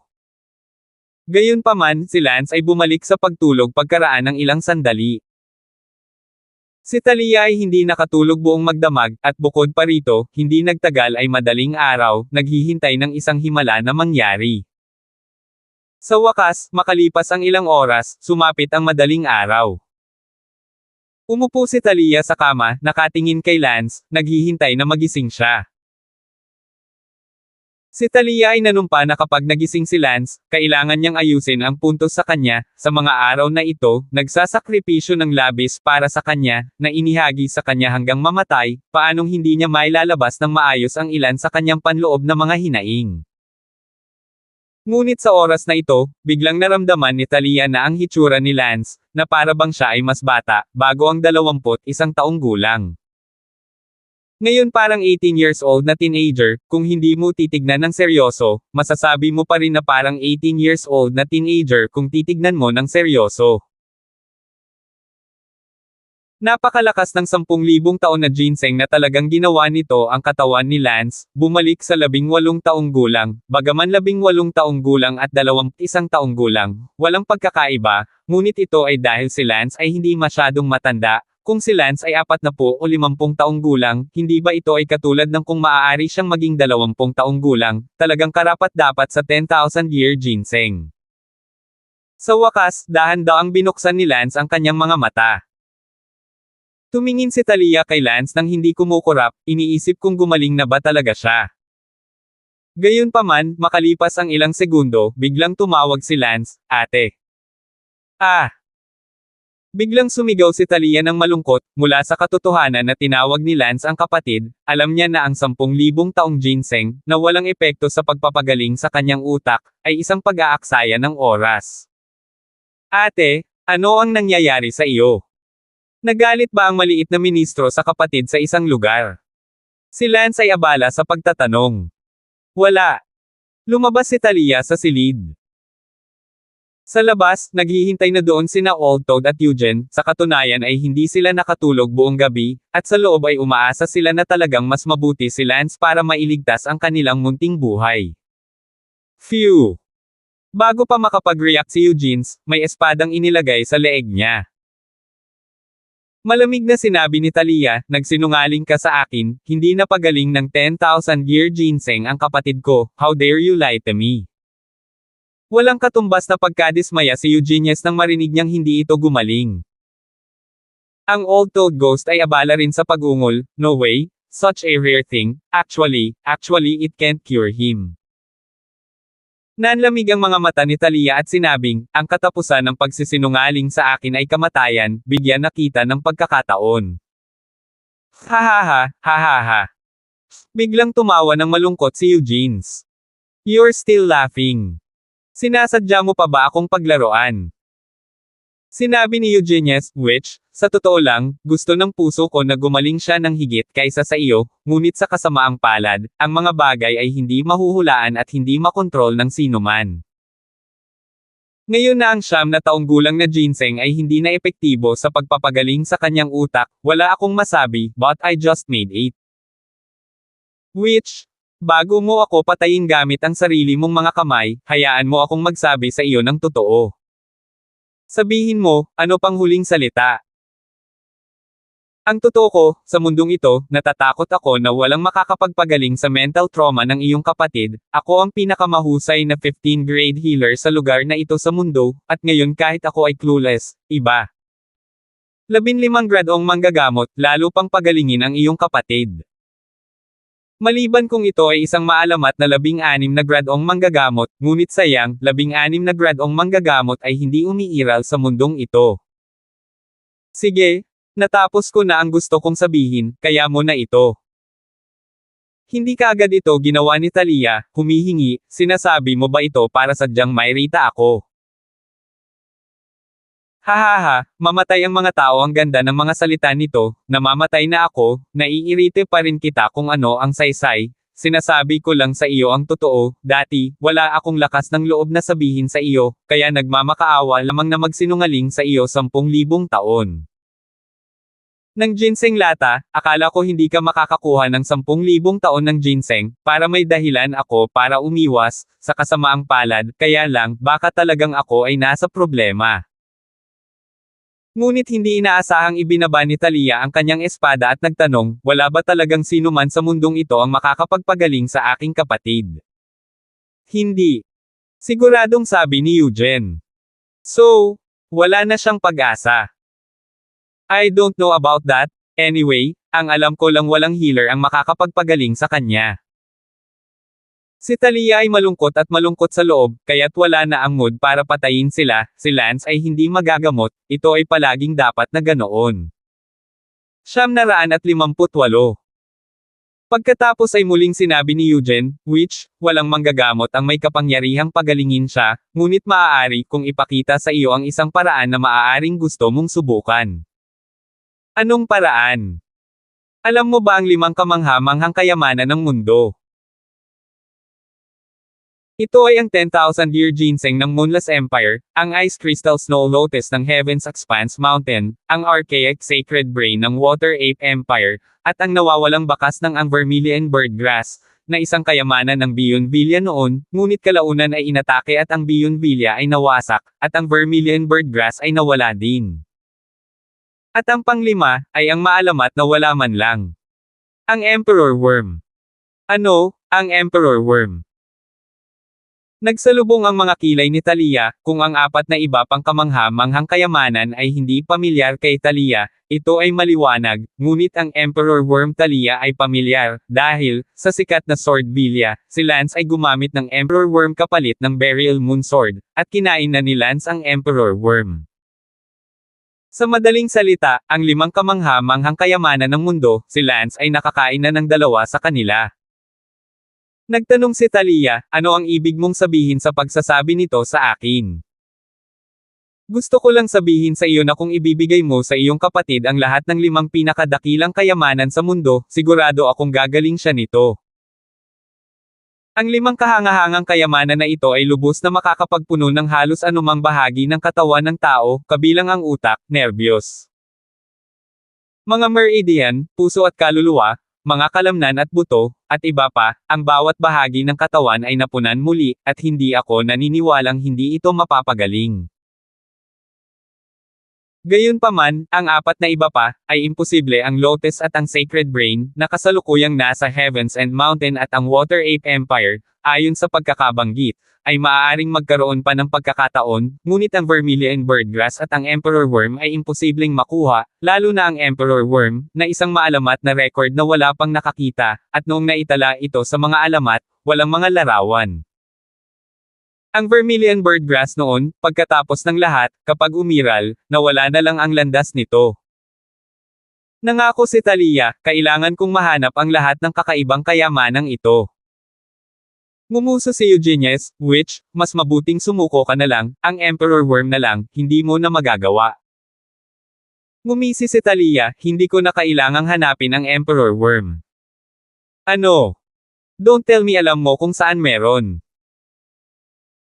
Mga insektong emperador, ang aking kapatid ay nakakain na ng 2 sa kanila, at ngayon ay kumain na siya ng 10,000 taon na ginseng, 3 na lang ang kulang, ang Ice Crystal Snow Lotus, ang Swallow Sacred Brain, at ang Vermilion Birdgrass, tiyak na mahanap ang 3. Ang Emperor Worm ay kumain ng 2 sa kanila, oh my. Hindi na maipahayag ni Eugene ang kanyang panloob na paghanga, napakalaking pagkakataon para magawa iyon ng isang tao. Naisip na ang Emperor Worm ay ang pinakamahirap para sa kanya. Upang makuha, ngunit nakakain na siya ng 2 sa kanila. Sabi ni Eugene, noon, nagtataka pa rin ako kung bakit nakaligtas pa rin ang kapatid mo sa napakalakas na pag-aalsa ng espiritu, pero ngayon, na-realize ko na dahil, nakakain na siya ng 2 Emperor Worm. Which, bago mo ako patayin, maaari mo bang sabihin sa akin kung sino siya at kung bakit siya nagtataglay ng napakalakas na swerte? Lance. Hindi kaya si Lance ang dating isang world sensation at pinatay ang kanyang 2 kapatid na Unity Realm sa ilalim ng mga mata ng King's Mercenary Corps leader? Oo. Hindi kataka-taka, hindi nakakagulat na nagagawa niyang paglaruan ang aking mga kapatid kahit na ang kanyang IQ ay lumala na. Hindi magalit ang Old Toad Ghost, nagalit pa rin siya tungkol sa paghagis ni Lance sa isang araw kahapon, ngunit ngayong alam na niya kung saan nanggagaling si Lance, hindi na siya nasisiyahan. Sinabi ni Talia, sige, maganda ang mood ko ngayon, para sa pagpapakita mo sa akin ng daan, ililibre ko ang buhay mo sa pagkakataong ito.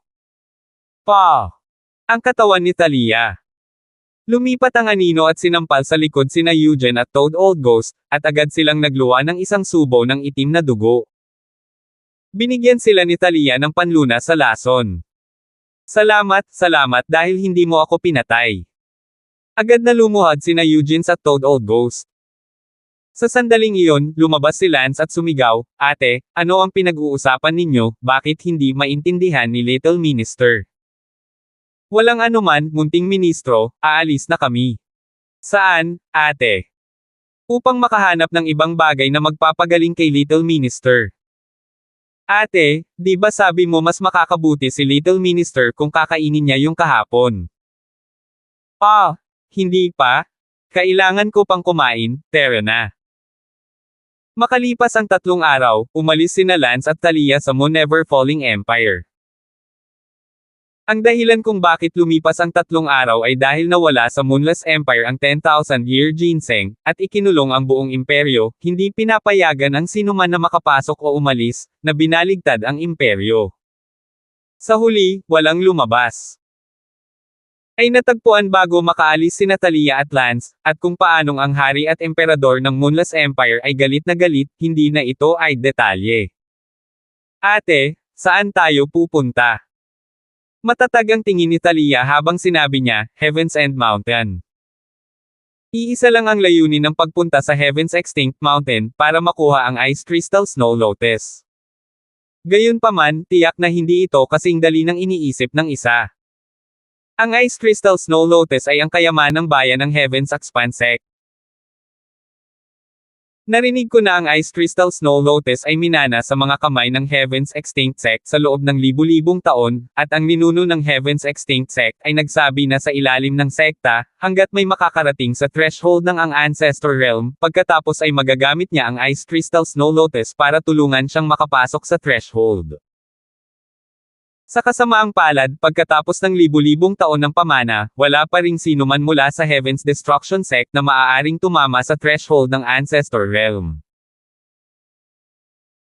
Gayunpaman, sa henerasyong ito, isang henyo ang lumitaw, ang kasalukuyang Heaven's Expanse Sect Master, na isa sa 30 peak Unity Realm Grandmaster sa mundo, at magkakaroon siya ng napakagandang pagkakataon na maabot ang threshold ng susunod na kaharian, sa kung saan maaari niyang gamitin ang Ice Crystal Snow Lotus para tulungan siya. Ang hirap ng paglalakbay ni Thalia at Lance sa Heaven's End Mountain ay para kunin ang Ice Crystal Snow Lotus sa mga kamay ng Heaven's End Gate Master na ito. Tumagal ng halos 10 araw, at dumating sina Thalia at Lance sa Heaven's Expanse Mountain. "Ate, napakalamig ng munting ministro, bakit ang lamig dito?" "Fool! This is a snowy mountain. Syempre malamig, kung pupunta ka sa tuktok ng bundok, mas malamig pa." "Bakit kailangan nating pumunta sa tuktok ng bundok Dahil, kailangang gumawa si ate ng paraan para matulungan kang nakawin ang Ice Crystal Snow Lotus. May isang sekta sa tuktok ng bundok, na tinatawag na Heaven's Extinction Gate. Itong Heaven's Extinction Gate ay nakahiwalay sa mundo, bihirang makipag-ugnayan sa labas. Mundo, at ang sekta ay itinatag sa tuktok ng nyebe na bundok, mahirap makapasok sa Heaven's Extinction Gate, paano pa ako hihilingin na magnakaw sa kanila, napakalaking problema." "Ate cheer up, the best si ate." "Oh, munting ministro, kung ang kapatid na babae ay magtagumpay sa pagkuha nitong Ice Crystal Snow Lotus ay nakasalalay sa iyong kapalaran, kung mayroon kang buhay na kunin ito sa buhay na ito, matagumpay kung nakawin ito, kung wala kang buhay upang kunin ito sa buhay na ito." "Buhay, kung gayon ay tiyak na hindi ko ito makukuha sa lahat ng aking pagsisikap." Mapait na ngumiti si Thalia, ngunit may buhay man siya o wala, at least, kailangan niyang magtrabaho para dito. Ang Ice Crystal Snow Lotus na ito ay itinuturing na mas madali kumpara sa natitirang dalawa, ang Swift Sacred Brain at ang Vermilion Birdgrass, kahit papaano ang Ice Crystal Snow Lotus ay mapayapa na nakahiga sa Heaven's End Gate. 959. Dinala ni Thalia si Lance at nananatili ngayon sa bayan sa ibaba ng Snow Mountain. Para nakawin ang Ice Crystal Snow Lotus, tiyak na hindi ito magagawa sa loob ng 3 hanggang 5 araw, kailangang magkaroon ng pangmatagalang plano. Sa kasamaang palad, lumipas ang 5 araw sa isang kisap mata, at walang nahanap si Talia, maliban sa isang bagay na itinanong niya sa may-ari ng inn, na ang Heaven's Destruction Gate ay halos hindi nakikipag-ugnayan sa labas ng mundo. At linggo-linggo lamang ang kusina ay bumababa sa nalalatagan ng Nyebeng Bayan sa bundok upang bumili ng mga supply. Sa makatuwid, maaari lamang maghintay si Talia sa susunod na pagbaba ng mga tao sa bundok upang bumili ng mga supply, sinusubukang malaman ang ilang mas detalyadong impormasyon mula sa mga bumaba sa bundok upang bumili ng mga supply. Sa wakas, pagkalipas ng 5 araw, mahigit 12 ng tao mula sa Heaven's Destruction Sect ang bumaba ng bundok para bumili ng mga supply, bumili ng bigas at gulay, at iba pa. Ang 12 ng taong ito na bumaba ng bundok upang kumuha ng mga panestos ay nasa likas na antas, marahil lahat ng mga disipulo ng Heaven's Destruction Sect, at kung wala sila sa likas na antas, malamang na hindi sila makakapagdala ng mga supply hanggang sa tuktok ng bundok kasama nila. Kaagad na naghanap si Talia ng tamang pagkakataon para makapagbigay ng isang nakakabighaning spell sa pinunong iyon. Saan kayo nanggaling? The Heaven's Endgate. Ano ang status mo sa Heaven's Endgate? Pagkuha ng mga matatanda. Paano ako makakapasok sa Heaven's Endgate? Walang paraan para makapasok sa Heaven's Endgate, ang mga disipulo ng Heaven's Endgate ay pawang walang tigil na recruit, at kapag ang mga tagalabas ay pumasok sa Heaven's Endgate, tiyak na malalaman nila ito, dahil ang Heaven's Endgate ay nasa tuktok ng nyebe, at walang pasukan sa ibang bahagi ng mundo maliban sa 100 patungo sa bundok. Paano kung mag-blend ako sa procurement team? Pagdating mo sa Heaven's Endgate, mahigpit kang susuriin at walang mga tagalabas na papayagang pumasok. Nabalitaan ko na ang Heaven's Endgate mo ay mayroong Ice Crystal Snow Lotus. Oo. Alam mo ba kung saan ito nakatago? Hindi ko alam, ngunit mula sa sinabi ng mga makapangyarihang matatanda sa loob ng gate, ang Ice Crystal Snow Lotus ay lubhang malupit sa mga kondisyon ng pangangalaga, at dapat ay nasa isang lugar na sobrang lamig upang mapanatili ang pagiging bago. Sa makatuwid, tayong lahat naniniwala na ang Ice Crystal Snow Lotus ay nasa ibaba ng sagradong bundok, at bukod pa, ang sunod-sunod na Gate Masters ay nanirahan sa tuktok ng sagradong bundok na ito upang bantayan ito. Hindi naramdaman ni Talia sa kanyang puso na ang Ice Crystal Snow Lotus ay itatago sa ilalim ng banal na bundok na ito, na halatang nakaliligaw. Nagtanong muli si Talia, bukod sa ilalim ng banal na bundok na nakakatugon sa sobrang lamig na mga kondisyon, ano pang mga lugar, maliban sa banal na bundok, ang nakakatugon din sa mga kondisyon para sa pangangalaga ng Ice Crystal Snow Lotus? Wala na. Wala na talaga. Nang makitang wala talagang mahalagang itanong, handa na si Talia na wakasan ang enchantment, ngunit nagtanong pa rin si Talia ng huling tanong, ang Heaven's Gate ay bihirang makipag-usap sa labas ng mundo, totoo bang walang sino man ang nagmula sa ang bundok bukod sa mga nakuha mo? Ayan. Ang anak ng ating Vice Gate Master, si Miss Reflecting Snow, ay madalas na bumababa para maglaro sa kanyang Snow Mastiff. Kailan ulit siya bababa? I don't know. Baka bukas? The day after tomorrow, Glad will come down. Nakaramdam ng ilang sandali ng disoryentasyon ang matanda sa pagbili habang tinapos ni Talia ang kanyang pagkakabighani, at umiling-iling, iniisip kung ano ang nangyari. Hindi nagtagal ay umalis ang procurement man, at kailangang maghintay muli si Talia upang makita kung ang babaeng Yingzo na iyon, ay maaaring magtanong ng anumang mas mahalaga sa kanya. Ang anak na babae ng Vice Gate Master ay mas malalaman kaysa sa procuring elder. Makalipas ang halos 2 araw na paghihintay, sa wakas, nakita ni Talia ang isang babaeng nakasakay sa Snow Mastiff, orihinal na inakala ni Talia na ito ay isang magandang babae, nakabuhol. Ang prutas, gayunpaman, ay isang ordinaryong babae, o kahit pangit. Ano ang pangalan? Muli siyang kinulam ni Talia. Yingzo. Saan ka pupunta? Ako. Sabihin. Idiniin ni Thalia ang kanyang kamay sa tuktok ng ulo ni Yingzhou, pinalalim ang kapangyarihan ng nakakabighaning pamamaraan. Itong si Yingzhou ay talagang nag-alinlangan sa isang nakakabighaning sitwasyon, nangangahulugan ito na mayroong isang sitwasyon, ang sitwasyong ito ay, mayroon siyang isang lihim na hindi masabi. Ako, gusto kong maghanap ng paraan para makapasok sa ilalim ng Heavenly Pond. Bakit mo gustong pumasok sa ilalim ng Heavenly Pond? Dahil pinaghihinalaan ko na ang pinakadakilang kayamanan ng ating Heavens and Sect, ang Ice Crystal Snow Lotus, ay nakatago sa ilalim ng Heavens Pond. Nagulat si Thalia, hindi niya inaasahan na ang pangit na babaeng ito na tinatawag na Yingzhou ay talagang iniisip ang tungkol sa pinakadakilang kayamanan ng Heavens Ultimate Gate, hindi ba siya ay nasa parehong pahina ni Thalia? Gayunpaman, hinamak siya ni Thalia sa loob, sa maliit na ito. Kaunting lakas, nang ahas siyang tamaan ang kataas-taasang kayamanan na iyon, isang taong walang kamalayan sa sarili. Gayunpaman, ito ay mabuti para kay Thalia, nangangahulugan ito na maraming kapaki-pakinabang na impormasyon ang maaaring makuha mula sa kanya. Ang Ice Crystal Snow Lotus ay nakatago sa ilalim ng Heavenly Pond. Oo. Bakit? Minsan narinig ko ang aking ama na nagsabi, noong siya ay lasing, na ang ilalim ng Celestial Pond ay isang lugar ng matinding lamig, at na kahit na hindi sinabi ng aking ama na ito ay angkop para sa pagpapanatili ng Ice Crystal Snow Lotus doon, mayroon akong nahulaan ko na ang Ice Crystal Snow Lotus ay napanatili doon, at kung kaya kong nakawin ito, tiyak na magiging isang dragon ako at magiging isang henyo sa isang iglap. Ano ang iniisip mo na may isa pang daan sa ilalim ng tiyan ng Celestial Pond? Dahil, sa tuktok ng bundok, ang antas ng tubig ng Heavenly Pond ay mas mababa kaysa sa nakapaligid na lugar, ngunit may patuloy na daloy ng natutunaw na tubig mula sa yelo at nyebe papunta sa Heavenly Pond.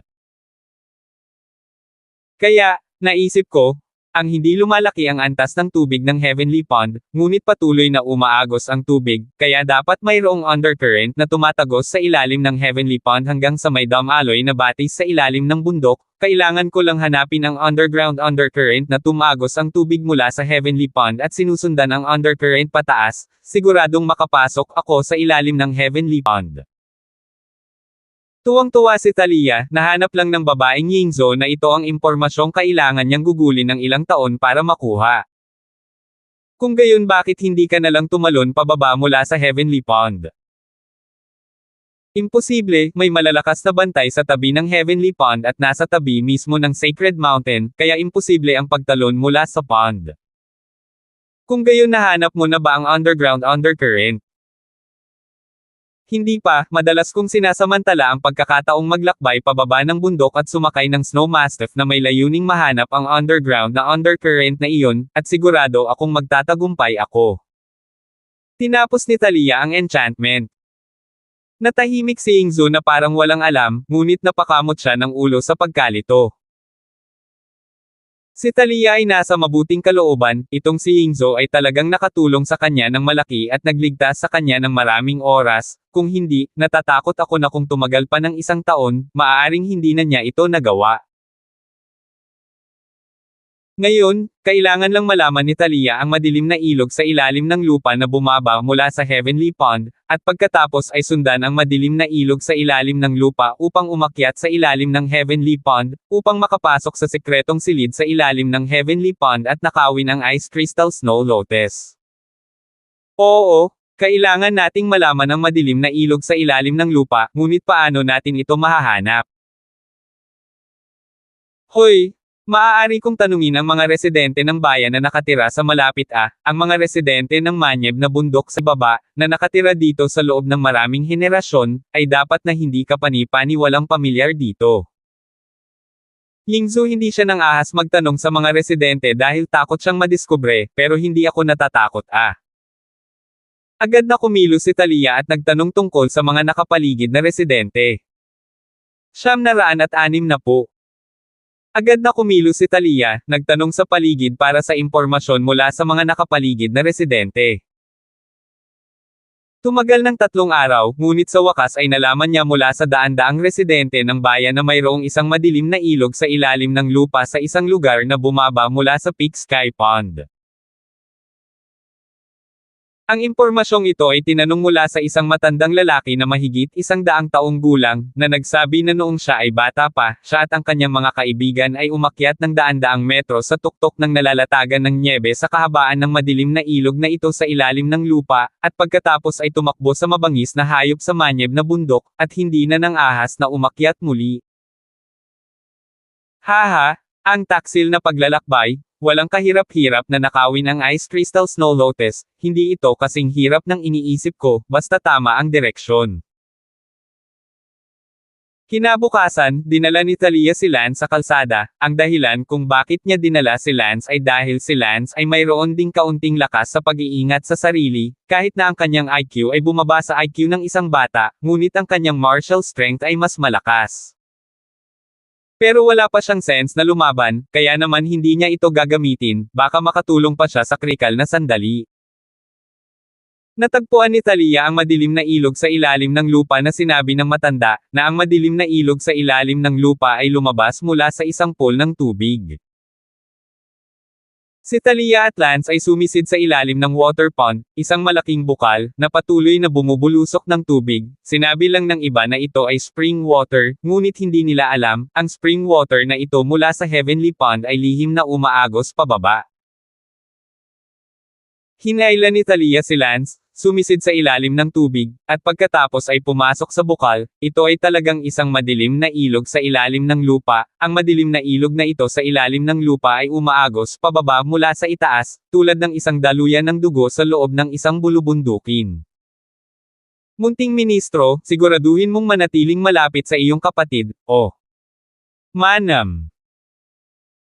Magpakabait ka, kung makasalubong mo ang isang halimaw, sunugin mo agad ang mga lumilipad na punyal na itinago mo sa iyo, mayroon kang 12-dosenang flying dagger na nakatago sa iyo, sapat na para magpaputok ka para maprotektahan mo rin ang kapatid mo. Mabuti, tiyak na paprotektahan ng munting lingkod ang kapatid ko. Ngumiti si Talia hey Ellie, well, at hinalikan si Lance sa mukha.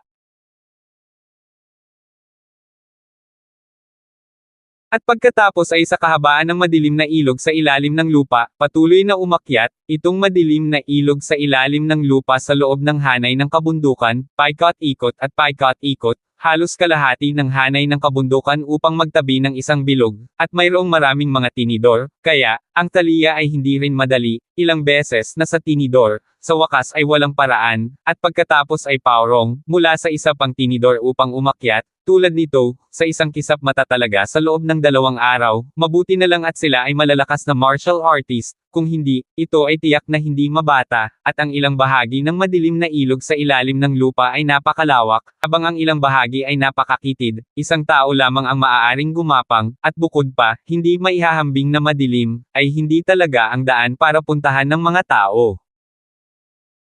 Tulad ng para sa mga ahas at iba pa, sila ay masyadong karaniwan, at sa nakalipas na 2 araw, mas malamang na sila ay nakatagpo ng libu-libong makamandag na ahas. Gayunpaman, si Talia ay isang poison master, ang mga makamandag na ahas na ito, hindi tiyak kung kanino nakakalason, at walang takot. Pagkalipas ng 2 araw, lumabas sina Talia at Lance mula sa isang undercurrent, at sa isang malakas na kalabog, narinig nila ang tunog ng malaking umaagos na tubig. Ito ay isang underground water pool. Ayun, nasa kalagitnaan na sila ng mountain range at bumangga sa isang water pool na nabuo sa pamamagitan ng internal undercurrent. Ang water pool na ito ay 10-10 metro ang taas, hindi lang masyadong malaki. Si Talia at silang dalawa ay nagpahinga, pagkatapos ay nagpatuloy, lumipad sila sa tuktok ng water pool na ito, ang tubig ng pool ng tubig ay tumagas mula sa itaas, si Talia ay matigas sa tuktok ng bato, nag-ukit ng isang paraan upang pumunta up, kung hindi para sa kanyang magaan na mga kasanayan, ay hindi maaaring sumulong. Pagkatapos noon, muli itong lumiko sa madilim na ilog. Pagkalipas ng mga 3 araw, sa wakas, naramdaman ni Talia ang isang malaking bato na katulad ng ilalim ng isang mangkok. Heavenly Pond? Nasa Heavenly Pond tayo, sa ibabaw nitong malaking bato na parang ilalim ng bowl, ay ang Heavenly Pond. Pumasok si Talia sa ilalim ng Heavenly Pond mula sa isa sa mga tumutulo na punto ng Heavenly Pond, na isa sa mga pinagmumulan ng underground river. Bangsap. Gayunpaman, hindi lumutang si Thalia mula sa ibabaw ng Heavenly Pond at agad na bumalik sa underground Dark River. Sigurado na si Thalia na nakarating na sila sa ilalim ng Heavenly Pond. Ang susunod na hakbang ay upang mahanap kung mayroong anumang mga lihim na silid sa ilalim ng Heavenly Pond. Napakadali nito, kung saan ito ang pinakamalamig.